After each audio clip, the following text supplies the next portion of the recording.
Have you ever asked yourself, why do I always attract the wrong people? Why do I end up in friendships or relationships that drain me, manipulate me, or make me question my worth? We crave connection, we long for belonging, and yet, sometimes it feels like the universe keeps sending us the opposite of what we need. If this sounds familiar, you're not alone. But here's the truth. Toxic people don't just randomly appear in our lives. Sometimes our own patterns, beliefs, and boundaries silently invite them in. Like moths to a flame, they're drawn to certain qualities, certain vulnerabilities that we might not even realize we're projecting. In this video, we'll uncover why you attract toxic people, the psychological reasons behind it, and most importantly, how to break the cycle and cultivate relationships that truly nourish your soul. Let's start by understanding what we mean by toxic people. Because they aren't always loud, aggressive, or obvious. In fact, they can be incredibly charming, thoughtful, and even seem perfect at first. It's like they have this uncanny ability to mirror our desires, to tell us exactly what we want to hear. But over time, the mask starts to slip, and you'll notice the patterns. They constantly play the victim, twisting narratives to paint themselves as martyrs, and you as the insensitive one. They manipulate through guilt or gaslighting, making you question your own reality, your own sanity. They don't respect your boundaries, pushing past your limits, making you feel small and insignificant. And most of all, they drain your energy instead of adding to it. You leave interactions feeling depleted, exhausted, like you just ran a marathon with a weight on your shoulders. The key trait of toxic people: they take more than they give, emotionally, mentally, and sometimes even physically. They leave you feeling empty, questioning your worth, wondering if you'll ever have the energy to fill your own cup, let alone pour into someone else's. Now here comes the uncomfortable part. Why do they keep showing up in your life? Why do you, someone who deserves love and respect, keep finding yourself entangled with individuals who diminish you? The truth is, it's rarely about them and almost always about us. First, you're empathetic and kind. You lead with your heart, you genuinely care about others, and you believe in the power of forgiveness. Toxic people are drawn to these qualities like moths to a flame. They see you as someone they can manipulate without much resistance, someone who will give them the benefit of the doubt again and again. Second, you lack strong boundaries. You struggle to say no, even when your gut is screaming at you to run for the hills. You tolerate mistreatment to avoid conflict, to keep the peace, even if it means sacrificing your own well-being. And toxic people? They can sense this a mile away. They see it as an open invitation to walk all over you, to take advantage of your generosity without consequence. Third, you might have grown up around emotional chaos. If your childhood was unstable, unpredictable, filled with conflict or neglect, you might subconsciously recreate that environment in your adult relationships, because chaos feels familiar.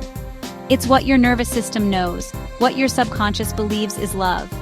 And finally, you might be drawn to fixing people. You see their pain, their brokenness, and you believe that your love, your compassion can heal them. But here's the hard truth. Toxic people often don't want to change. They want control. They want to keep you hooked, keep you invested in their drama, so they can avoid looking at their own reflection. And this is the part that breaks my heart, because I know so many of you watching this are carrying the weight of the world on your shoulders, blaming yourselves for the toxic behavior of others. So let me be very clear, this is not your fault, but it is your responsibility to protect yourself. Chapter 3. Breaking Free. Shifting from victim to victor. Let's talk about how to stop attracting these energy vampires, these emotional black holes, and start cultivating relationships that light you up from the inside out. First and foremost, learn to say no. This might seem like a small thing, but it's a revolutionary act of self-love.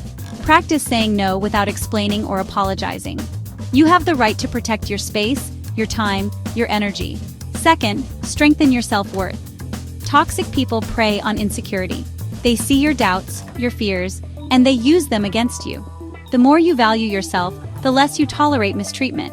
You start to see red flags not as challenges to overcome, but as deal breakers, as non-negotiables. Third, recognize red flags early.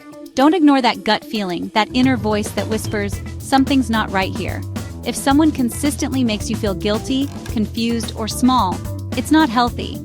It's not love. It's a slow poison that will erode your spirit if you let it.